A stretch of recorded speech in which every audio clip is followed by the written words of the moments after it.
Wahyu Astabrata.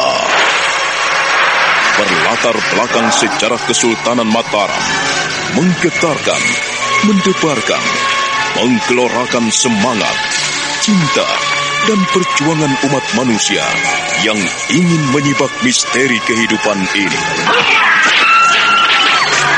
Cerita ini ditulis dan diolah oleh Bu Nergis Muriono. Pengarah cerita dan naskah Agung Bahrodi. Ilustrasi musik Hari Sabar. Teknik dan montase Jenny Mumu. Dengan sutradara Ferry Fadli. Kali ini mengetengahkan episode ke-12 dengan judul Waring Maya.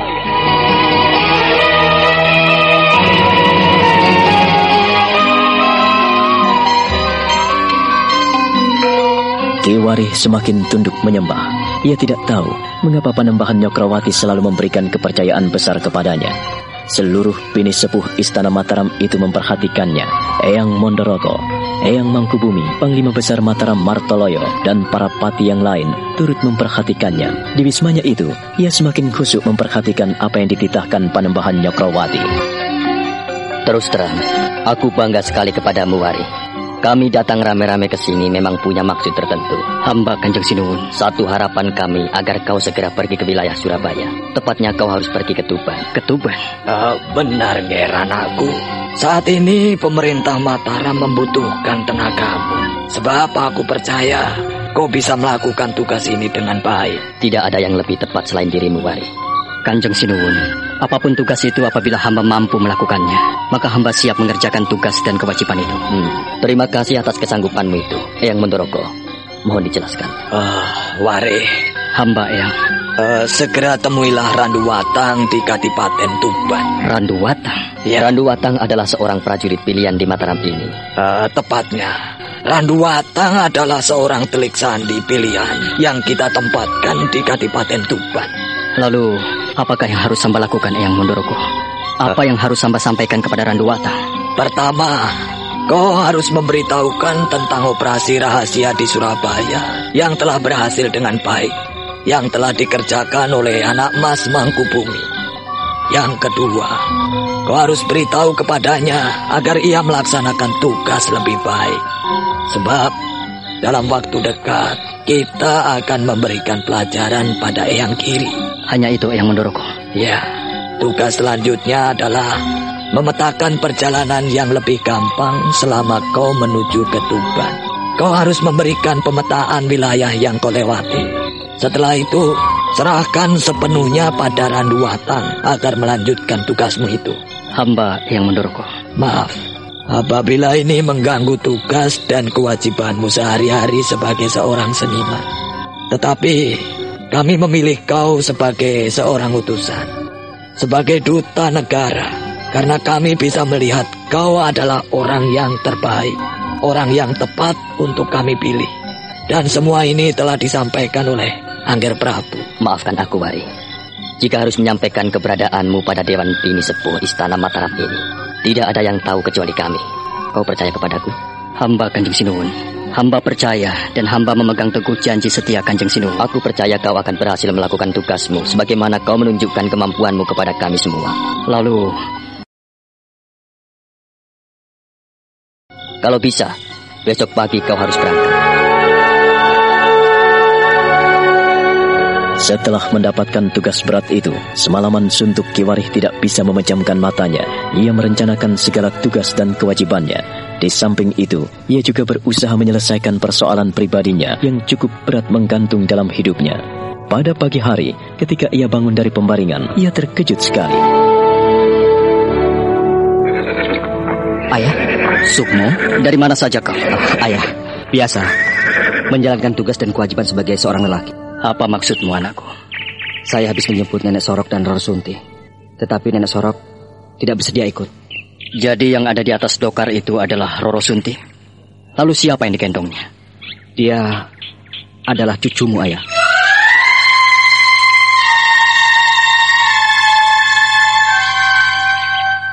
Sukmo? Iya, ayah.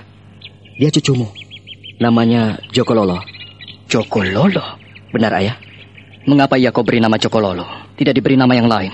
Karena saat lahir, saya tidak ada di sampingnya, Ayah. Suruhlah istrimu masuk. Syukur kalau mau tinggal di rumahku. Tidak, Ayah. Saya ingin menempati rumah yang ada di Kesatrian yang telah disediakan Kanjeng Sinuwun. Saya tidak mau mengganggu Ayah. Ayo, lekaslah turun. Ajak anak dan istrimu masuk. Aku juga ingin bicara kepadamu, Sukmo.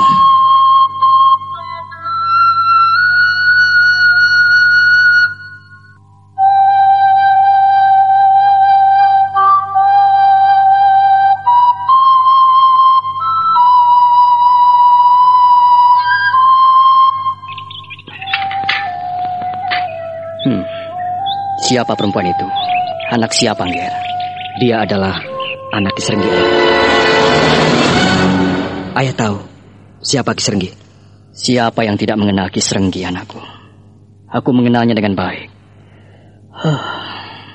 Ada apa, Ayah? Ayah tidak setuju? Bukannya setuju atau tidak, anakku. Tetapi kenapa kau senekat itu? Nekat? Mengapa kau bicara seperti itu pada ayah? Kau benar-benar nekat, anakku. Aku tidak mempermasalahkan siapa yang akan kau ambil menjadi istrimu. Tapi Ki Srenggi adalah seorang penjahat. Ya, Ayah. Maafkan anakmu. Tak ada yang dipersalahkan, anakku. Cinta tumbuh tidak dibatasi oleh tempat dan waktu. Tidak boleh dibayangi oleh siapa yang kau cintai. Ayah mengerti dan memahamimu, anakku. Terima kasih atas pengertian Ayah. Lalu bagaimana dengan ibumu? Apakah ia sudah tahu? Ayah, ibu belum tahu. Sukmo. Maafkan saya, Ayah. Hanya Nenek Soroklah yang meresmikan hubungan kami dan Doran sebagai saksinya. Sukmo. Kenapa sejak kecil kau tidak berubah? Lalu bagaimana dengan nenek dan kakekmu? Apakah mereka juga tidak tahu? Kakek dan Nenek Wulung sudah merestui dan mendoakan Sukmo. Jadi kau singgah di Karanganyar? Ya, Ayah. Kakek Wulung menyediakan dokar itu. Sukmo. Ya, Ayah. Ku minta kau mau tinggal di sini barang beberapa hari. Lalu ada apa, Ayah? Aku mendapat tugas dari Kanjeng Sinuwun. Tapi maaf, aku tidak bisa memberitahukan kepadamu apa tugasku itu. Jika ada yang menanyakan kepergianku, katakanlah kalau aku pergi. Itu saja. Ya, Ayah. Aku akan berusaha. Ku minta kau dan anak istrimu tinggal di sini. Biarlah Doran kembali ke Wisma Kesatria.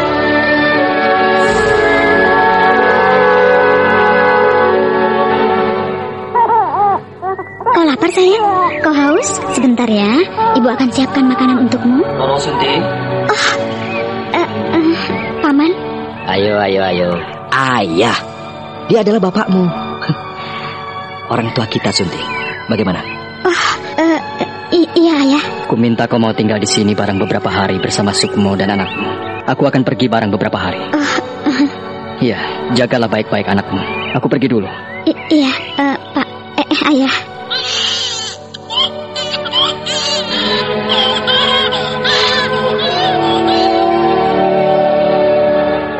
Bocah kecil dalam dekapan Roro Sunti itu menangis. Lalu Ki Warih menghampirinya dan mencium bocah kecil itu. Ki Warih dengan lembut menepuk-nepuk pantat Cokolola. Roro Sunti terharu sekali menyaksikan ayah mertuanya begitu sayang pada cucunya.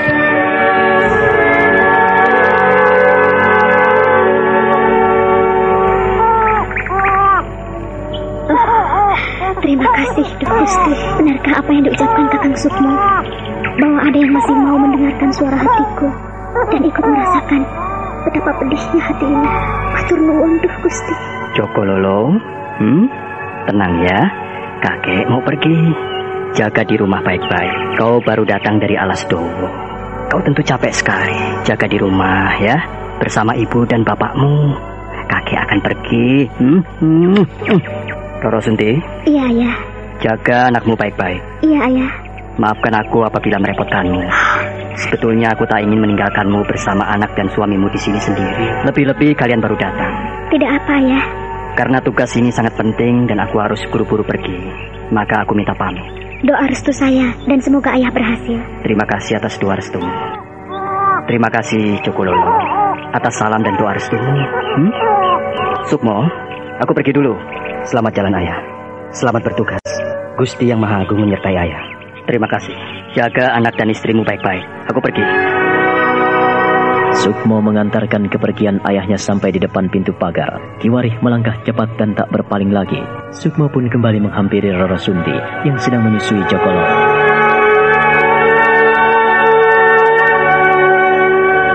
Sementara itu, di desa Goa, Nini Warih nampak murung dan gelisah. Wajahnya yang cantik sekali nampak layu, sedangkan prihatin anak perempuannya sejak tadi memperhatikannya.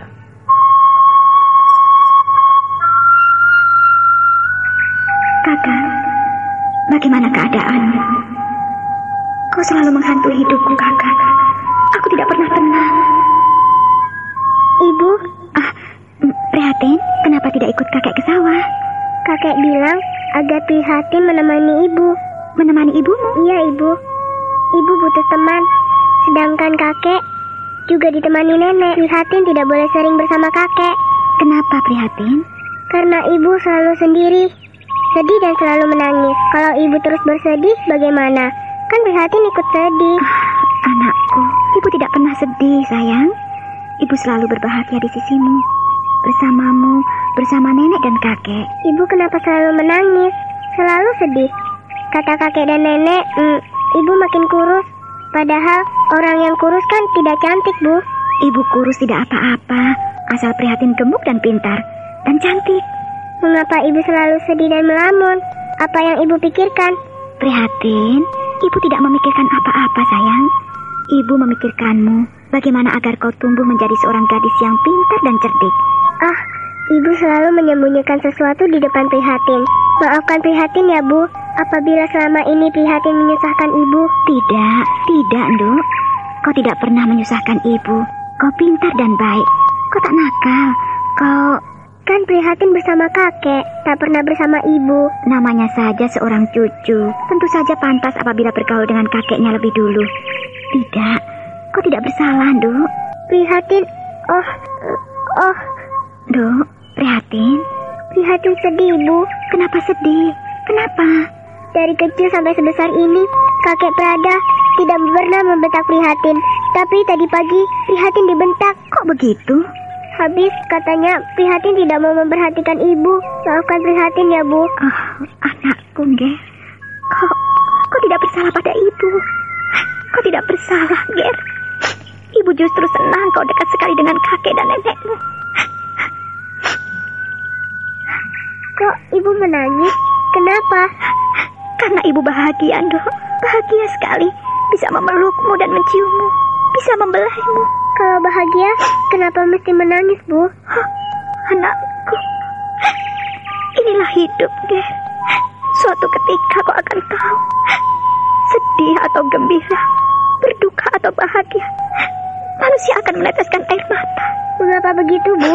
Karena sedih, senang, duka dan bahagia lahir dari tempat yang sama, dari hati kita, Nduk. Ibu jangan sedih, jangan menangis. Prihatin, kita harus bersyukur, Nduk, karena kita bisa menangis. Anakku. Nini Warih makin erat memeluk putrinya. Dalam angan terbayang angan-angan yang indah. Bagaimana seandainya ia bisa berkumpul dengan suami dan anak pertamanya, Aji Sukmo, yang saat ini entah di mana. Pada saat yang sama, Aji Sukmo tetap berdiri memandangi Roro Sunti yang sedang menyusui Joko Lola. Lama sekali ia tersenyum dan membuai Joko Lola yang menyusu dengan tenang. Ia mengusap kening dan rambut Roro Sunti, kemudian menatapnya dengan pandangan sendu. Mengapa Kakang memandangiku seperti itu? Aku bahagia sekali, Roro Sunti. Bahagia yang tiada terkira.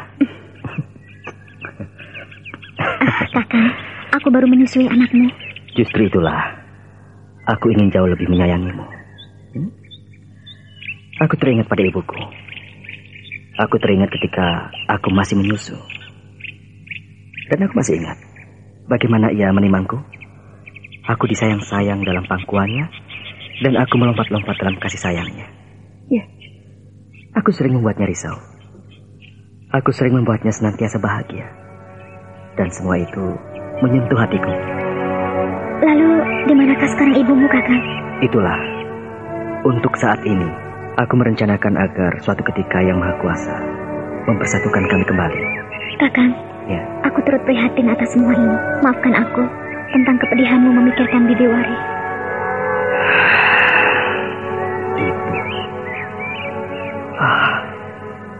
Dia adalah permata hatiku, Roro Sunti. Kakang. Semoga kau tetap menjadi seorang yang baik. Kakang, Sudah kodrat perempuan untuk menjadi ibu yang baik. Aku percaya kau akan menjadi ibu yang baik dan kau akan menjadi permata hati Jokololo.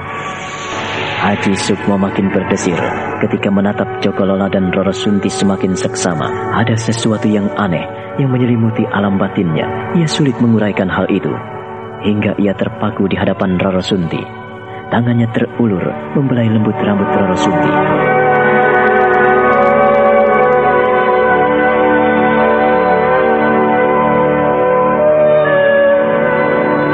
Ibu, aku teringat saat aku melompat-lompat di pangkuanmu. Begitu besar kasih setiamu kepadaku. Kakang Sukmo adalah kodrat sebagai seorang perempuan untuk menyusui dan mengasihi anaknya. Kakang, aku senang selalu bersamamu.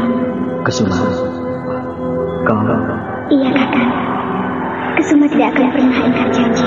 Aku akan selalu bersamamu. Karena kaulah suamiku, Kakang. Kesuma, kau memang telah menjadi istriku. Dan akulah suamimu. Dan kelak, Risang Kusumo dalam pangkuanku akan menjadi tonggak masa depan Mataram. Tonggak Mataram? Tonggak bagi siapapun yang membutuhkan pegangan. Kesuma. Kesuma. Kesuma.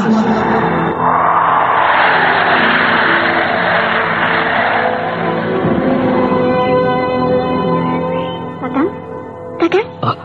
Sunti. Ada apa, Kakang? Kau lama sekali membelaiku, mengusapku dengan kelembutan. Tetapi mengapa, Kakang? Tatap matamu kosong. Sunti, aku tidak apa-apa. Sungguh. Kalau tidak apa-apa, mengapa kau mengusap rambutku? Seperti kau tidak pernah bertemu denganku. Bukankah selama ini kita telah bersama-sama, Kakang? Baringkanlah Jokololo di pembaringan yang sudah kusiapkan di dalam.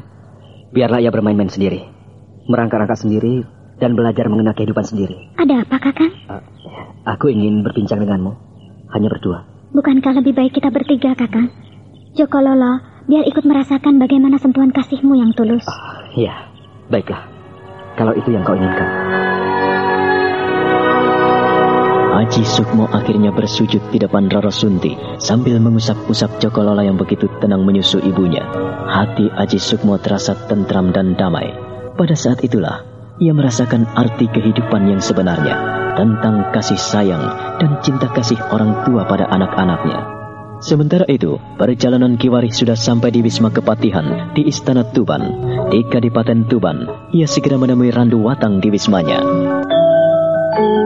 Kiwari, ada apa menemuiku? Aku mengemban tugas dari Kanjeng Sinuwun untuk menyerahkan ini. Kiwari, ini adalah pemetaan. Hanya rute perjalananku. Dan kau boleh melanjutkannya, Randu Watang. Ya, baik. Aku telah mengerti maksudnya. Biarlah keropak ini kusimpan. Jangan sampai ada yang tahu, Randu Watang. Tidak perlu khawatir. Aku di sini sebagai tangan kanan Kanjeng Adipati. Semuanya ada padaku. Kau tidak perlu khawatir. Mereka selalu mendengarkan aku. Aku hanya mengingatkanmu. Aku tahu bagaimana kerapihan pekerjaanmu. Terima kasih atas pujianmu, Kiwari. Lalu bagaimana dengan pekerjaanmu? Kau tahu sendiri. Tak usah ku jelaskan. Yang penting sekarang lanjutkanlah perjalanan itu. Dan setelah itu kau bisa tanamkan sesuatu sesuai dengan tugas dan kewajibanmu di Tuban ini. Ya. Semuanya ada di tanganku. Percayalah. Sampaikan salam dan hormatku pada Kanjeng Sinuwun. Salammu akan segera kusampaikan. Ya. Randu Watang. Ya. Bagaimana, Kiwari? Pelajaran pertama yang dipimpin oleh Kanjeng Pangeran Mangkubumi di Surabaya telah berhasil. Tapi tidak semuanya berhasil, Kiwari. Mengapa kau bilang begitu, Randu Watang? Salah seorang sahabat karibku tewas di tangan Adipati Pekik. Randu Watang. Sekalipun mata Randu Watang terpejam dan Randu Watang tidur di tempat yang jauh, tetapi Surabaya bagi Randu Watang bagikan sebutir nasi di dalam piring di hadapanku. Apakah semua ini diketahui oleh pihak istana? Ku minta kau pun merahasiakan hal ini, Kiwari. Hanya aku yang tahu. Kanjeng Sinuwun pun tidak mengerti berita ini. Untuk lebih jelasnya, kau bisa bertanya dan menemui Kanjeng Pangeran Rangsang. Raden Mas Rangsang? Iya. Ia menanggapi hal ini dengan baik. Tetapi untuk kejelasan yang sebenarnya, justru ada pada anakmu. Randu Watang, kau tahu segala-galanya. Rahasia istana ada di tanganmu. Tidak rugi Kanjeng Sinuwun memilihmu. Pantas ia menyuruhku menemuimu di sini. Apakah ada pesan lain dari Kanjeng Sinuwun? Ya, Mataram akan memberikan pelajaran pada Eyang Giri. Kiwari, aku tidak mendahului, tetapi inilah yang ada dalam mata batinku.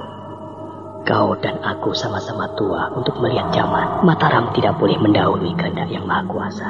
Maksudmu, Mataram tidak boleh menggebak Surabaya? Kalau Mataram sampai menggebak Surabaya, bisa kualat, Kiwari. Iya, aku tahu. Aku mengerti, Randu Watang.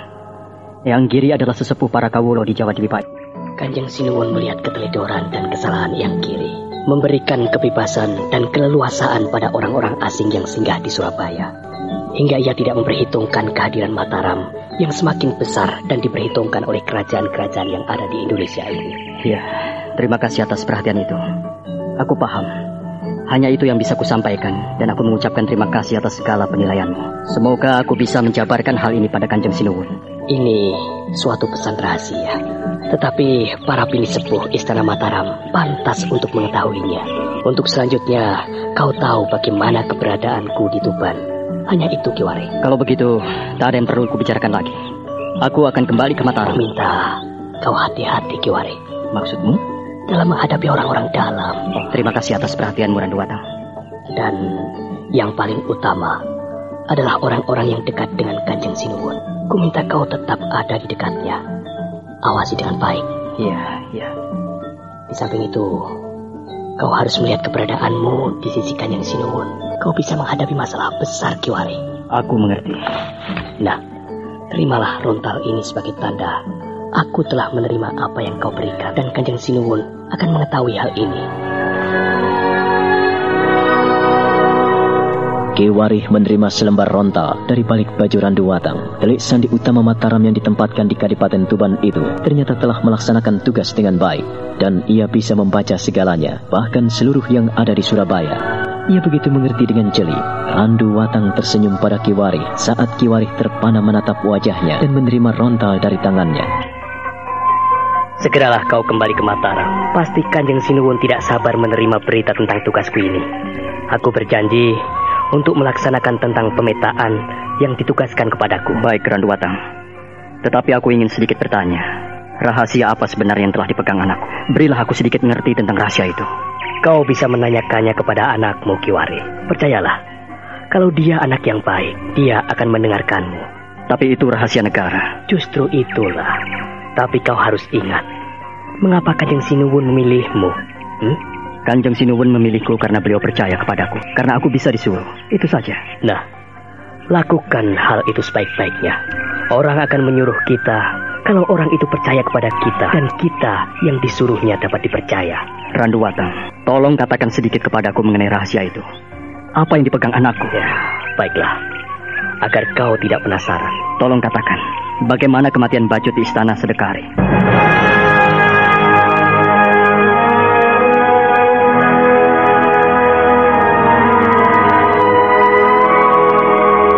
Randu Watang menceritakan apa yang telah terjadi di Istana Sedekari Surabaya ketika para prajurit Mataram melakukan operasi rahasia yang dipimpin oleh Pangeran Mangkubumi. Kiwari hanya mengangguk-angguk mendengarkan kisah itu, di mana Bajut disiksa dengan keji oleh Adipati Pekik, dicabuti kuku tangan dan kakinya agar mengakui siapa dirinya. Setelah mendengarkan kisah itu, maka Kiwari pun meninggalkan Kadipaten Tuban, kembali ke Istana Mataram.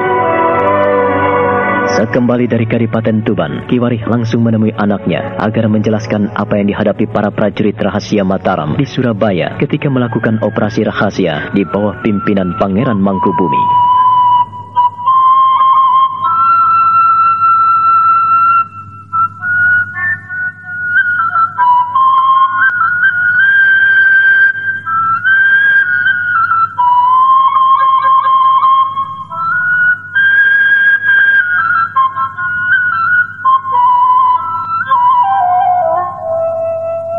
Mengapa ayah bertanya mengenai hal itu?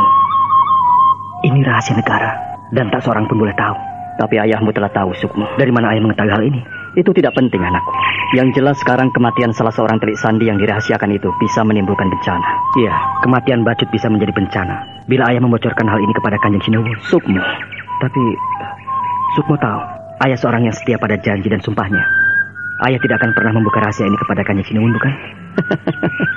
Sukmo, sejak kecil kau selalu mencurigai orang lain. Dan kau selalu ingin tahu dan selalu memperhatikan hal kecil seperti ini. Kau telah mencurigai ayahmu, Ger? Karena aku seorang prajurit, Ayah. Aku rela mati untuk bangsa dan negaraku. Dan rela kehilangan orang tuamu? Ayah, aku tidak bermaksud begitu. Ya, sekarang aku paham. Aku mengerti mengapa kau harus merahasiakan hal itu. Bukan Sukmo, Ayah. Bukan. Tetapi Kanjeng Pangeran Mangkubumi. Dan kau telah tahu mengapa beliau merahasiakan hal ini agar tidak sampai di telinga Kanjeng Sinuwun? Sampai saat ini, saya belum begitu paham, Ayah.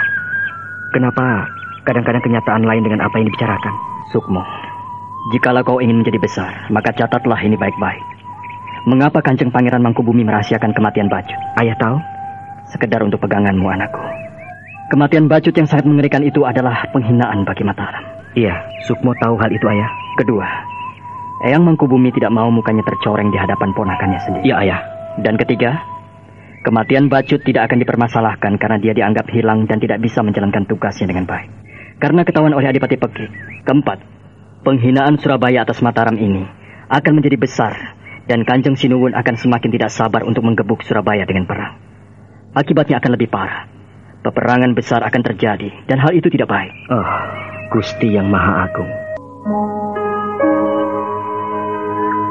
Dan itulah mengapa kadang-kadang seorang negarawan menyampaikan laporan yang tidak sesuai dengan kenyataan yang terjadi. Iya, Ayah. Sukmo makin mengerti. Laporan yang tidak pada mestinya bukan berarti suatu kebohongan. Tapi demi keselarasan, kesejahteraan dan kepentingan rakyat banyak. Itulah yang lebih utama. Coba kau pikirkan, bagaimana seandainya Surabaya dan Mataram perang? Bagaimana? Dan berapa besar jumlah korban yang bergelimangan darah? Kau tahu itu? Iya, Ayah. Darah akan berceceran di mana-mana. Anak-anak akan kehilangan bapaknya. Dan para istri akan banyak kehilangan suaminya. Ibu-ibu akan banyak kehilangan anak-anaknya yang perang menuju ke medan laga. Sukmo mengerti, Ayah. Dan aku tidak ingin kehilangan yang kedua kali. Bukankah saat itu kau pergi ketika kau masih terlalu kecil? Maafkan Sukmo, Ayah. Maafkan.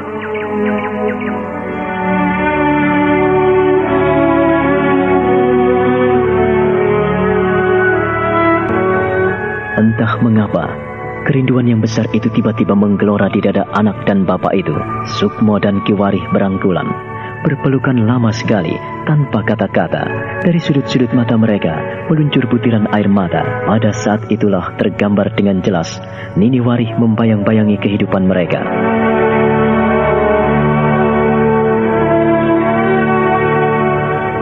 Sementara itu pada saat yang sama, di desa Goa, Nini Warih sedang duduk termenung ditemani prihatin yang akhir-akhir ini mendekati ibunya dan menemani ibunya.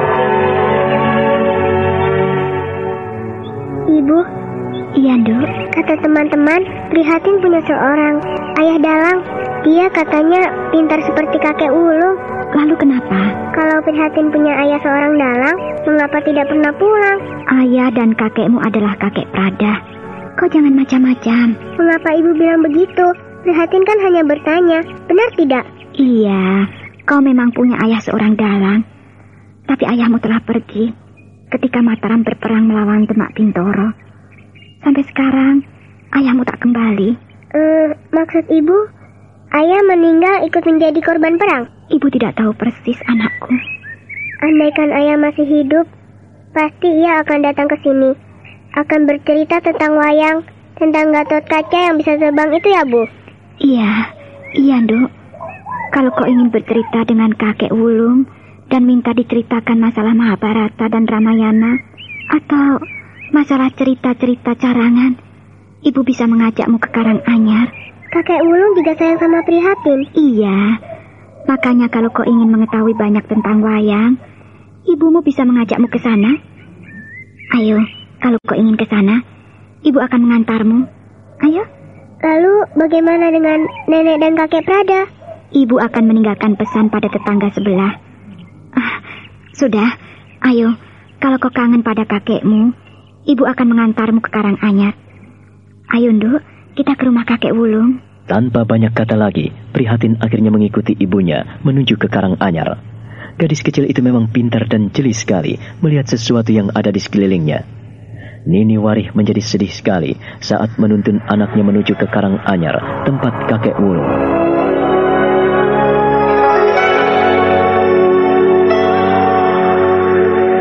Sementara itu, Aji Sukmo dan Kiwari masih duduk di serambi belakang wismanya.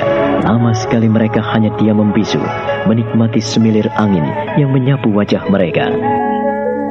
Ayah, andaikan ibu bersama kita, tentu kita akan lebih berbahagia, Ayah. Ibumu telah memilih tinggal di desa, Sukmo. Ayah tidak ingin tinggal bersama-sama lagi? Sukmo. Ayah, siapa yang tidak merindukan kebahagiaan yang sempurna, anakku? Setiap orang akan haus dan selalu haus mengenyam kedamaian, ketentraman, kebahagiaan bersama keluarganya. Ayahmu tidak menutup hati, tapi mendung itu masih menggantung, anakku. Sukmo tidak berani menanggapi lebih jauh mengapa ayahnya memilih diam dan tidak menjawab pertanyaannya. Hatinya tercabik-cabik sedih karena ia kembali teringat akan ibunya yang tinggal bersama kakek dan nenek peradah di desa Goa. Angannya melambung jauh, melambung dan melayang-layang bersama awan-awan putih yang terbang di bawah angin yang tak tahu kemana berhenti melayang.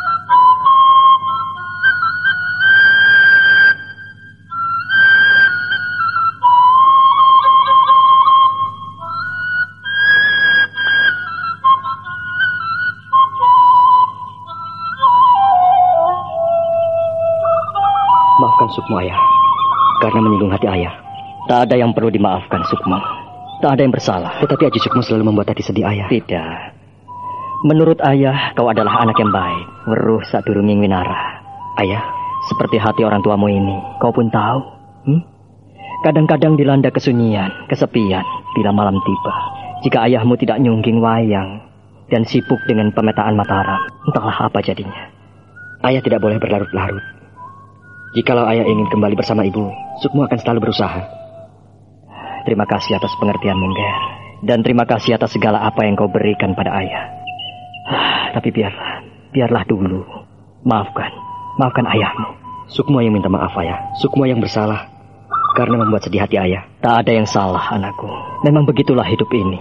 Kadang-kadang kita diajak merenungkan apa yang telah kita lakukan dan apa yang akan kita perbuat. Sudahlah.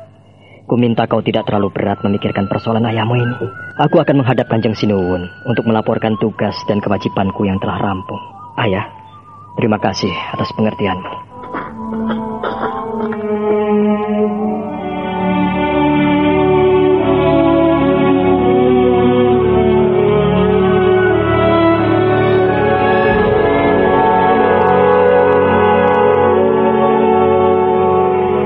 Sukmo memperhatikan ayahnya yang berjalan meninggalkan wismanya. Tubuh ayahnya kemudian lenyap di antara dinding-dinding tembok istana Mataram. Dan pada saat itulah, ia baru sadar jika Roro Sunti telah berdiri di belakangnya. Ada apa, Kakang? Mengapa kau lama termangu? Tidak ada apa-apa, Sunti. Aku hanya memperhatikan ayah. Ada apa dengan ayahmu? Duduklah di sini, di dekatku. Nampaknya ayah akhir-akhir ini menanggung beban berat. Ada sesuatu yang mengganjal dalam hatinya. Karena ibumu atau... Iya, pasti terutama tentang ibu. Setiap kali aku menyinggung ibu, dia nampaknya seperti terpukul. Dan aku tidak bisa berbuat apa-apa, Sunti. Barangkali kau bisa menjembatani persoalan ini. Terus terang, aku memerlukan pertolonganmu. Masalah hati dan perasaan manusia tidak bisa kita atasi dengan buru-buru, Kakang. Kita harus mengatasinya dengan perlahan. Dan proses alam akan membantu segalanya. Semoga kata-katamu bisa kupegang, Sunti. Hingga ayah benar-benar terbuka hatinya untuk kembali meniti hidupnya bersama ibu. Aku juga sangat merindukan ibuku. Iya, mudah-mudahan, Kakang. Dan yang penting sekarang, Kakang tidak boleh ikut larut dalam kesedihan. Kakang harus bisa menjadi terang bagi kehidupan Paman Wari. Terima kasih, Roro Sunti.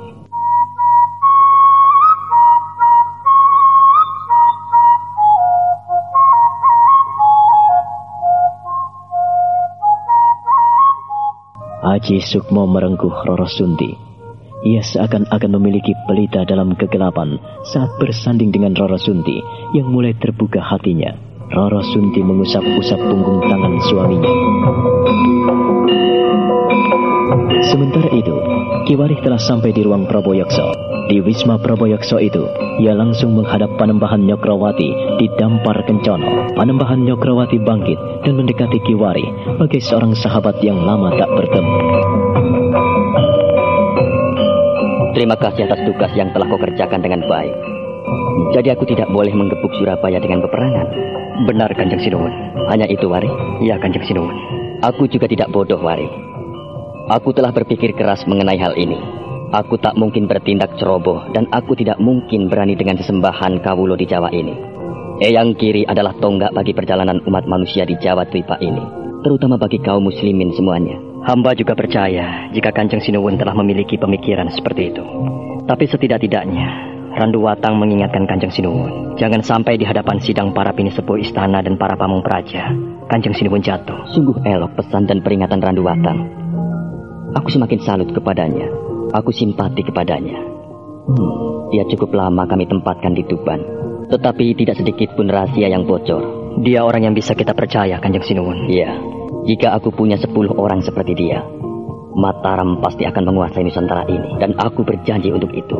Semoga Yang Maha Kuasa mendengarkan doa dan jeritan hati Kanjeng Sinuwun. Aku akan menyampaikan hasil kerjamu ini pada seluruh pini sepuh Kiwari, dan aku akan memberikan kebijaksanaan sendiri untuk menghadapi Eyang Kiri. Kanjeng Sinuwun, Randu Watang berpesan apabila Kanjeng Sinuwun menggebuk Surabaya, harus menanti sampai Eyang Giri turun tahta. Sebelum Eyang Giri turun tahta dari Dampar Kencono, Randu Watang ingin agar Kanjeng Sinuwun tetap memegang teguh janji kehormatan serta kedudukan Kanjeng Sinuwun. Iya, Wari. Menentang orang tua adalah tindakan biadab, dan itu bisa membuatku berjalan dengan kepala di bawah. Aku masih menghormati Eyang Kiri, dan aku menjunjung tinggi beliau. Hanya saja, Wari, aku tidak suka dengan apa yang dilakukannya saat ini. Eyang Kiri nampaknya lengah dan melupakan kehadiran Mataram. Itulah yang tidak aku sukai.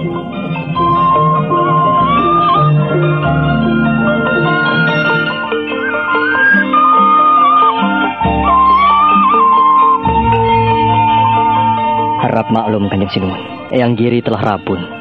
Barangkali ia melihat sesuatu yang positif saja. Aku melihat sendiri, Wari. Begitu gampang ia berjanji dengan orang-orang Portugal, dengan orang-orang Belanda. Mereka dengan gampang diizinkan membuka loji-loji dan membangun dermaga-dermaga penting yang digunakan untuk membangun pangkalan perdagangan mereka. Kau tahu, kita bisa menguasai jalur rempah-rempah dari Demak Bintoro. Aku tidak bisa membiarkan orang-orang Belanda dan orang-orang Portugal merampas kekuasaan kita. Iya, Kanjeng Sinuwun. Semoga saja hal ini mampu membuka hati Eyang Giri. Hamba ada sedikit usul. Silakan, Mari. Katakan padaku. Bagaimana andaikan Kanjeng Sinuwun beranjang sana ke Surabaya untuk berbincang-bincang langsung dengan Eyang Kiri? Aku harus ke Sedekari. Kanjeng Sinuwun, aku harus menemui Eyang Kiri. Kanjeng Sinuwun, saat ini Surabaya dalam keadaan genting. Iya. Jika Kanjeng Sinuwun ke sana, apakah tidak menimbulkan kecurigaan Eyang Kiri? Aku tidak ingin terus mengalah, Wari. Kanjeng Sinuwun, orang yang mengalah belum tentu kalah, dan merendahkan diri adalah tindakan yang sangat bijak dan mulia. Panembahan Nyokrawati mengerutkan dahinya, lalu merenungkan apa yang disampaikan Kiwarih dengan seksama. Ia memperhatikan abdi dalam setianya itu, lalu berjalan dan berdiri di samping Kiwarih.